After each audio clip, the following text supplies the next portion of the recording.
Güzel transformasiya nəticəmiz var. Gözəl dəyişim nəticəmiz var. Bir aya 5 plus, yəni 5 kilodan da çox nəticəmiz var və buradan da belə yaxından göstərim. Gözəl xanım idi, amma indi daha çox, yəni biz kollagen fibroblast olaraq artmışıq, əzələ toxuması olaraq artmışıq. Artıq üzün o almacıqları, bu oval quruluşunu qaytarmışıq.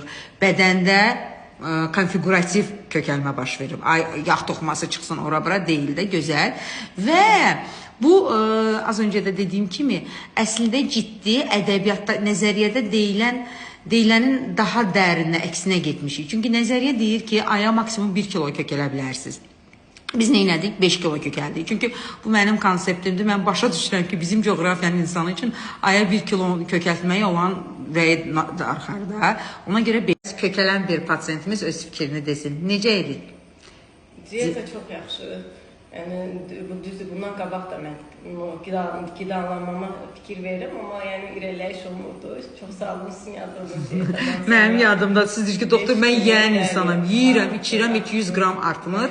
Mən həmişə deyirəm, kökəlmək istəyənlərin, zefsi çəkilənizə çəkənlərin iki tipdir. İştahası az olub kökələ bilməyənlər və yaxud da iştahası olub yeyirlər kökələ bilir. Siz onlardan iştah var, yeyirdiniz, kökəlmirsiniz. Bu daha çətin kateqoriyadır ki, burada ciddi müalicələr tələb edirdi ki, etdik müalicələrimizi, ciddi müalicələrimizi görürsünüz. Çox şey düzəldi.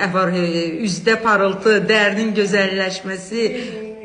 Tərəddüdlü idim ki, mən artaram, çəki, amma çox sağ olun. İndi inşallah bir 5 kilomuz edir. Bəli, biz hədəfimiz 10 kiloqram idi. Bir aya 5 artıq, ikinci ayda 5 kiloqram artırıq, 10 kilo bəsimizdir.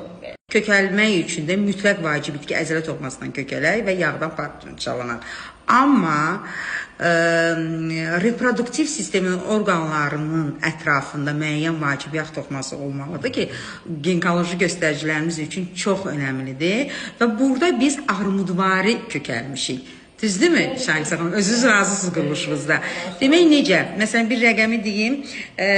Demək, bura nəzər salmaq istəyirik. Əvvəl bel xəttimiz 63-68. Bu nə demək idi?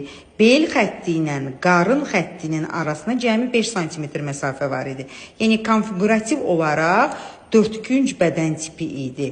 Burada biz armudvari quruluşu əmələ gətirməli idik. 63 olan maksimum 65-ə qalxıb, yəni 2 sm biz bel xəttindən artmışıq. 5 kiloqram kökəlməyə rağmen cəmi 2 sm. Bu ideal bir göstəricidir. Amma necə deyək, göbəkdən də aşağı xətt hardakı sağrı nahiyəsinə gəlib çıxır, armudvari quruluşu əldə etmək üçün, qadın bədən tipli kökəlmək üçün, yəni